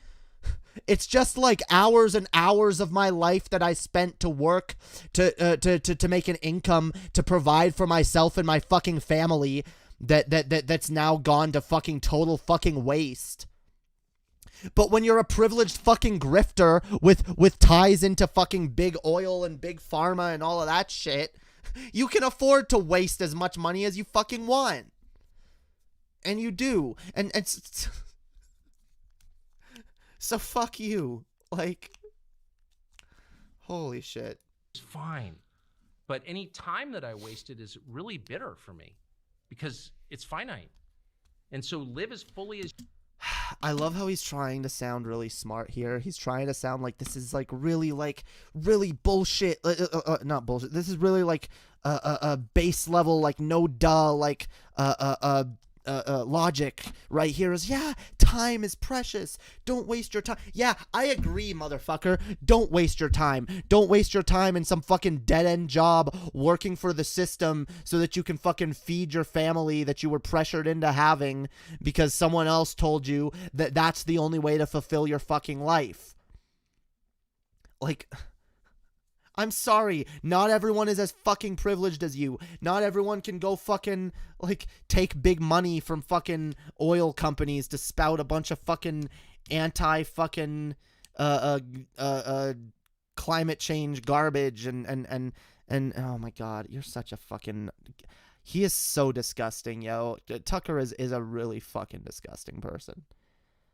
And there are people that are listening to this right now. There's like, this is actually really good advice, yo. Luckily, most of the people listening to him are dudes in their like 20s and 30s and shit that like can't get a date. And are most of them are pretty fucking... I mean, that's why they hate feminists so much, is because they fucking don't like that women want to think for themselves and be people too. So, yeah, keep thinking this essentialist bullshit. I'm sure it'll help you somewhere along the line. As you can, and you can't control all this stuff that's going on. You can't control what Google does. And honestly, they're going to win. Like, the powers that be will win, at least in the short term. Ultimately, they'll all blow up, but like, we're powerless and hated. I think this to myself all the time. Are they going to crush me? Oh, yeah. Wait, you're powerless and hated? You're one of the richest fucking people on fucking television. You're fucking... You have one of the biggest platforms. You have one of the biggest fucking platforms on YouTube. What are you talking about? What are you fucking talking... You're not... He's so full of shit. Like, everything he says is total fucking bullshit. I love it. Okay. But in the meantime... Yeah, so oppressed. I want to experience my life as fully as I possibly can. Sure, so do I. And my way of experiencing life is not the same way as yours. So stop prescribing your fucking essentialist fucking worldview onto everyone else, okay? Fuck you. You want to live that life, you live that life. But you know what? You can afford... See, I love how he makes the line of like, have more kids than you can afford. You can afford to have as many kids as you fucking want, okay? If I went out and had like 6 kids, I'd be done.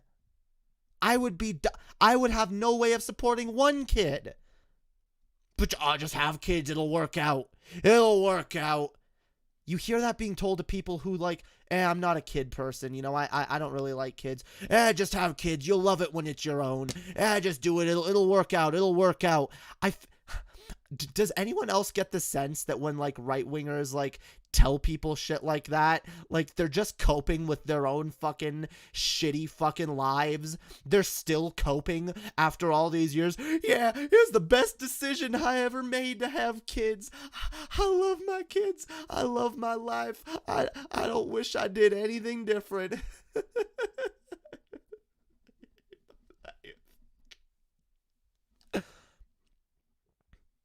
I really do get the feeling, like, yeah, like, I just imagine like an image of like a fucking like a crying fucking person, like a crying, broken, desolate fucking human being behind a happy smiling clown mask, and there's a little voice box inside the mask, and it goes, yeah, I'm super happy, I love my life. And behind the person's just like, I want to die. But the mask is like, come on, kids, do exactly what I do. You'll love it. Yeah, it's so fucking dark. But that's what's happening, yo. These people like this are trying to trick you. Obey, consume, procreate, guys. You gotta. Yeah, here we go. Obey. Stay asleep. Obey. Consume. Yeah, I like this one. God damn. I hate. Oh my god. I hate when clicking on an image takes you down a fucking rabbit hole. There we go.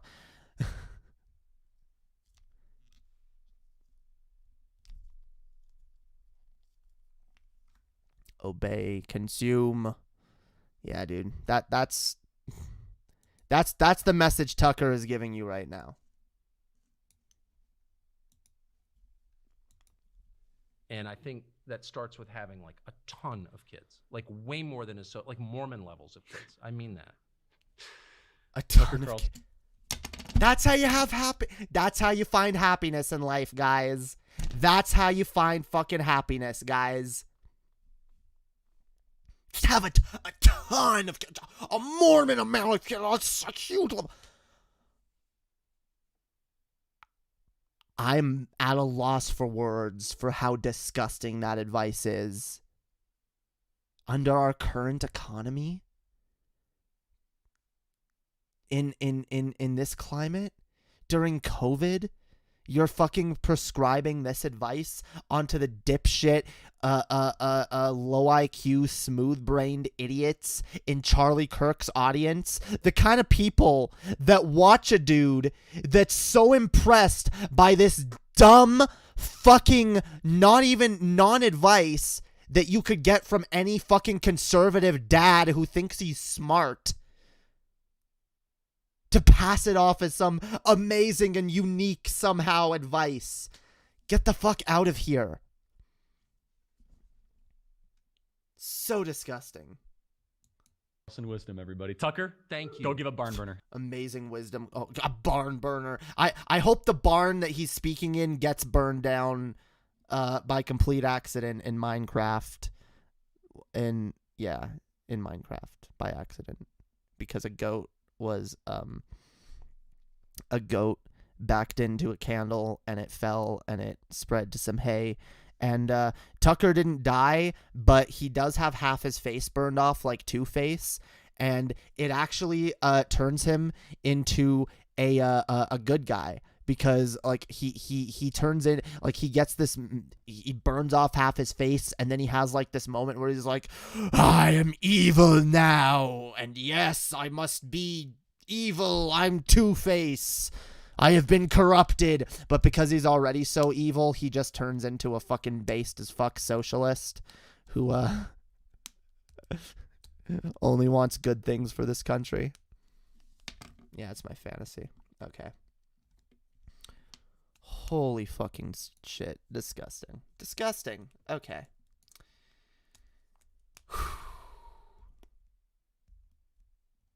I almost, should I talk about the Jimmy Dore thing? I don't know if I want to talk about the Jimmy Dore thing. Jimmy Dore defended some fascists, guys. Or is anyone surprised? Like, we knew he wasn't a real leftist. Like, I've been saying this to people for a long time. Like, and I'm sorry, anyone who thinks that, like, socialists and or even leftists and fascists can work together, it doesn't work. It doesn't work. Put an Obey hat on your Amazon wish list. Maybe, if I can find one. But Jimmy has no real convictions. He's about sensationalism for himself. Yeah, pretty fucking much. I'm already like tired of all the shit I've been talking about today. Like this shit gets pretty fucking draining after a while. Especially like me and Chess do talk a lot about like political shit outside of the show, and it's just all the politics, yo. I hate the politics. I hate them. Politics is very, very stupid, but also important.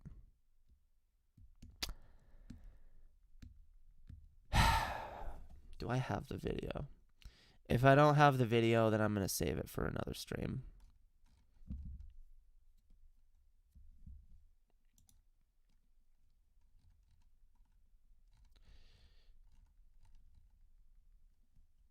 I'm gonna send Squirrely after Jack and Jimmy Dore. Squirrely? Okay. You go sick your rabid squirrels on people.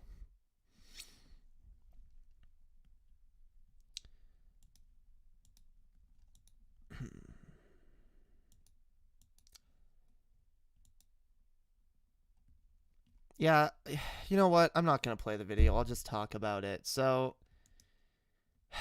Jimmy Dore talked to one of the Boogaloo Boys, which is basically just like, from what I can tell, they're not as bad as the Proud Boys, but they're not much better. They're basically a movement. Oh, there it is. They're basically a movement that seeks to, like, just spark civil unrest no matter where, no matter what the issue, because they claim to be against all injustice no matter what, and what they're really against is the tyranny of the state. And they believe the establishment is fucked and we just need to fight against it at all costs. Now, Boogaloo is code for civil war against leftists? Maybe. I haven't heard that, but I'm gonna argue against the aesthetics that they try to put forth, okay? Even if you're a movement that claims to, first of all, I don't like the idea of, oh, we're just against any kind of injustice and we just want it civil unrest no matter what. Like, that's a very, like, what's the term? Like, that's a very blunt sort of attack method, when I think we need to be going at this far more surgically. You know, that this we have to be, our advocacy and direct action needs to be pointed. It needs to be it needs to have a clear goal, and it has to be strategic in a way that is effective. And I think, like, just having a movement that's just like, oh, well, we just get mad, and oh, see, we even go to, we join the Proud Boys and we join Antifa. We join anytime we think there's anything, you know, we're just against the state. Like, what are your goals?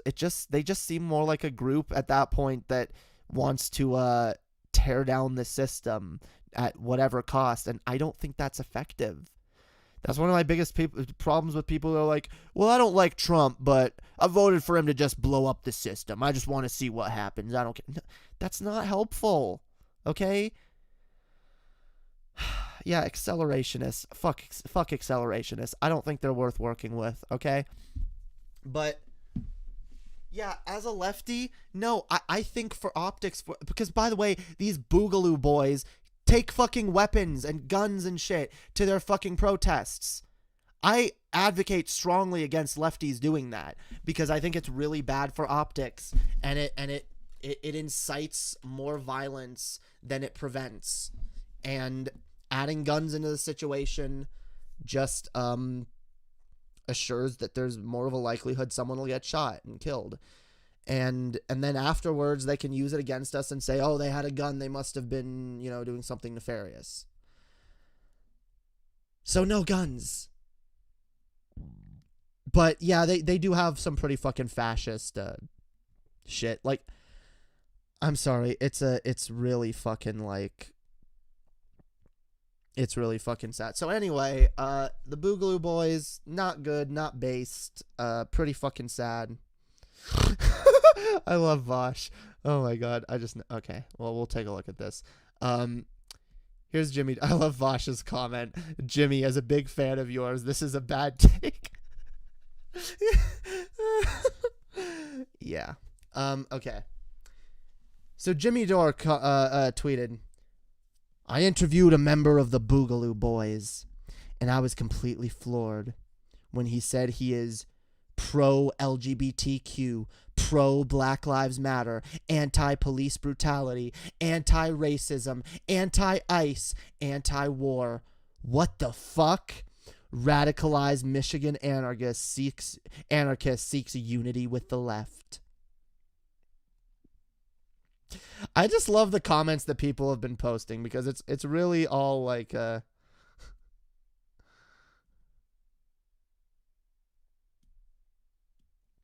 my god. I interviewed this Enderman. I was completely floored when he said he is pro water, doesn't like teleportation, hates the end, said he loves swimming, pro 2-block high doorways. What the fuck? I have the IQ of a doorknob. Yeah.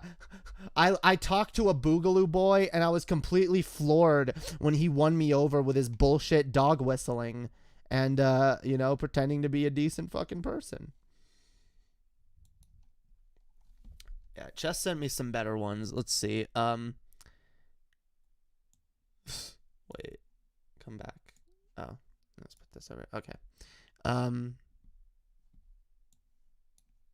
I found this big horse outside of Troy. I was completely floored when he said he is pro-Trojan, anti-Greek, completely empty. What the fuck? Yeah. I interviewed a scorpion. I was completely floored when he said he is pro-frog, not stinging me, pro just getting across the river, anti-drowning. What the fuck? I am very stupid. Okay, one more. I interviewed a member of the Cannibals Unite party. I was completely floored when he said he is vegan, never tasted meat, bet it would taste nice with a nice salt rub. Boy, you look tasty. Would you mind getting into this vat of butter? Oh my god. Yeah, Jimmy. Oh my god, dude. Jimmy Dore is so dumb. Like, so fucking dumb. Like, he's just a fountain of bad takes, guys. Like, I swear to God. Like, we don't... Like, I almost don't even need to attack fucking right-wingers anymore because he's just so full of bad takes. I don't even need to leave, like, the fucking lefty circles. Like, holy shit. And I do think it is important to go after Jimmy Dore and his bad takes because I do think they are really fucking like hurting the left. Jimmy Dore is left-wing Tim Pool. Yeah, he kind of is. He kind of is. Except I don't like calling him left-wing. I really don't like calling him left-wing. I'm sure he thinks he is. Like, okay, maybe in concept he is in some areas, but like he's not in practice he's not being one. He's not being a leftist. He's not helping leftist dialogue. He's actively hurting it.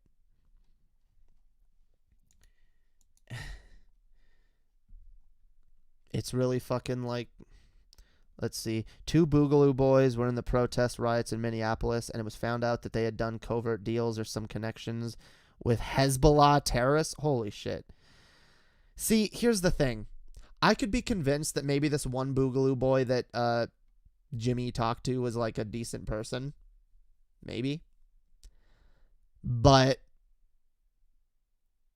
that doesn't fucking mean that the group itself is good. There's clearly a lot of fucked up people in this group.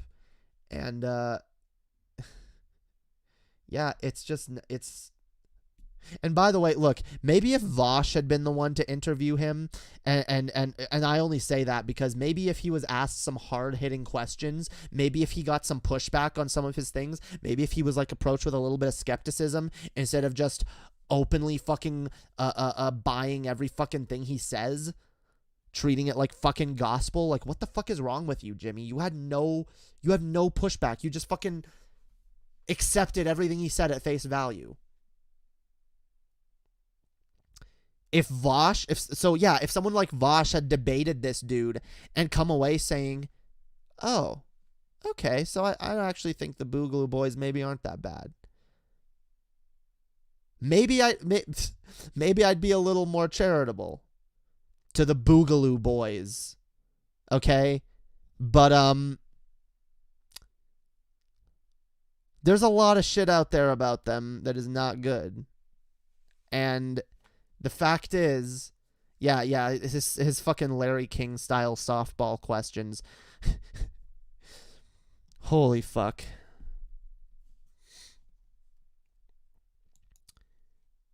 It's really fucking dumb. What up, Aunt Jae? Welcome. It's a PR campaign. These groups know enough not to show their hand. Yeah, dude, they're hiding their power levels. Can't reveal your power level too early, yo. Motherfucker, what is your power level? I do not reveal my power level. I don't like people knowing how much of a racist piece of shit I am. I haven't figured out Vosh yet. What's he like?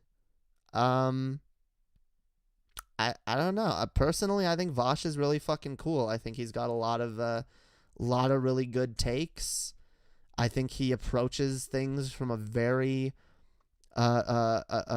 effective point of view. I think he does a lot to pull people over to the left. And honestly, like, if it wasn't for his explanations of a lot of leftist ideology, I would still be like resistant of it. There's a lot of shit that's been poorly explained and poorly advocated for over the years by ineffectuous lefties, and I'm not blaming the individual lefties, because a lot of them were just trying to fucking explain ideas that they didn't have a full understanding or grasp on themselves. And Vosh is someone that's good at explaining those things in a way that can actually appeal to people and can actually be understood. So I think he's extremely valuable to the left. That's what I think about Vosh. And if he's not your cup of tea, he's not your cup of tea. But like, oh, Aunt Jur. Okay, there we go. Vosh is like a mirage. You think you have a solid grasp of what he is until you see rays of light shining through him and the whisper of wind carries him away. Was he ever there to begin with? Nobody knows. I like Vosh. He's knowledgeable and debates well. My only criticism is that he wastes time arguing against low IQ chuds in his chat and often argues through people. I think it's kind of hard to argue with people, like, when you're arguing with... I think he does waste a little bit of time arguing with people in chat, but I get it. Like, I see some dumb shit in my chat sometimes, and I can't ignore it. I'm like, whoa, wait. You're actually saying this? Like, no, that's fucking bullshit. And I get it. There's, like, a disconnect when it's through text, or when half of the conversation is through text. But, like, I mean, he's putting on a performance, and so when you're doing a stream like this, you have to, like, take... bad takes that you see in the chat at face value and argue against them as best as you can. You know, whether they're trolls or not, you gotta just like take those things and sometimes, like, I fully understand him like getting annoyed when he sees like a really dumb take in his chat and feeling the need to argue it there on the spot. But I don't know. Like, I think all of us argue through people. I think all of us, like, when we're arguing with someone, we're not arguing with them. We're arguing at them, and we're not exactly absorbing what they're saying. I think everyone does that on some level. But Vosh doesn't really do... Like, when Vosh is, like, actually having a proper debate with someone, he... like, I've seen him, like, approach things from a very logical perspective, and... So I don't know. True, but he invites them on for like an hour, and in my opinion, it's just he's at a level where he should be debating other respected interlocutors. Well, the problem there is, or interlocutors, whatever. I don't know what that word means. He probably, but like, it's not as easy to just find like high level people that are willing to debate. Like, there's plenty of people that Vosh wants to debate that are never going to debate him because they're scared. And people like watching Vosh debate, so he debates fucking idiots. And If you don't like watching him debate idiots, then don't watch it. I mean, I skipped the abortion debate because I was just like, I'm not in the mood. I'm not in the mood to watch an abortion debate. You almost fell? Damn. Should be more careful, yo. You know, I just had a thought. I know TJ wanted to debate that debate channel on the validity of debates, but maybe he should do that with Vosh, or at least discuss that with him. Maybe. I don't know. You'd have to talk to TJ about that. I talked to CJ, yo. CJ.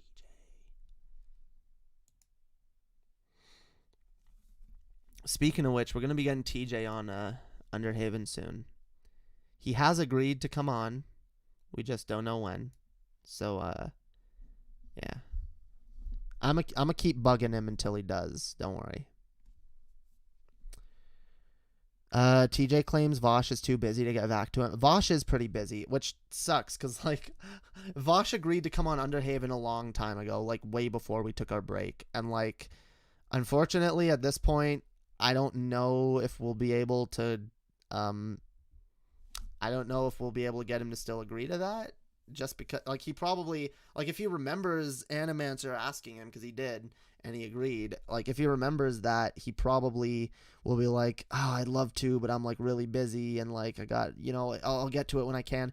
So, I don't know. We'll probably bug Vosh at some point when he's a little less busy. Because, yeah, these days he is pretty fucking busy. Apparently he's going to be talking with Kyle soon. I can't wait to see that, because, I'd love to see Kyle Vosh pilled, yo. I feel like TJ got Vosh pilled. At least a little bit. I got Vosh pilled, I'll admit. I got totally Vosh pilled. Kyle needs to be Vosh pilled because Kyle is too Doomer pilled right now. So...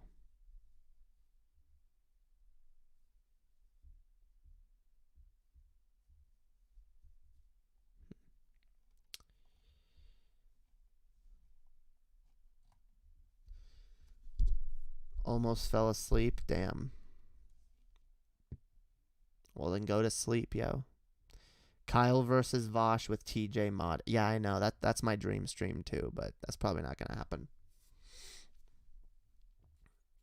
I do want to see Vosh and TJ collab more, though. That'd be dope. And he has said he'll do something with TJ soon. We just got to wait. He'll get back to him. It'll happen anyway. I should probably wrap this up, yo. My voice is starting to go. I can't be loud for much longer.